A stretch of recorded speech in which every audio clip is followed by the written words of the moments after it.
Hi friends, இன்றைக்கி நம்ம பார்க்க போகிறது வெஜிடபிள் பிரியாணிங்க. வாங்க எப்படி பண்ணலான்னு பார்க்கலாம். ஒரு குக்கரில் எண்ணெய் விட்டு கொஞ்சமாக நெய் சேர்த்து பிரியாணி இலை, ஸ்டாரு, லவங்கம், ஏலக்காய், சோம்பு, பட்டை சேர்த்து அது நல்லா எண்ணெயில் காய்ஞ்சதுக்கப்புறமா நீட்டாக கட் பண்ண வெங்காயம், பச்சை மிளகாய் சேர்த்து அதுவும் 2 நிமிஷம் வதங்கிட்டதுக்கப்புறம் இஞ்சி பூண்டு விழுதையும் சேர்த்தாச்சு.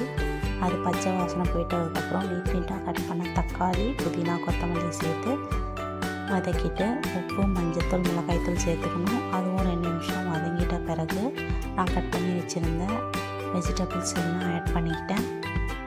அதுக்கப்புறமா ஊற வச்சுருக்க பாஸ்மதி ரைஸ்க்கு 2 கிளாஸ் பாஸ்மதி ரைஸ்க்கு 3 கப் தண்ணி சேர்த்துருக்கேன்.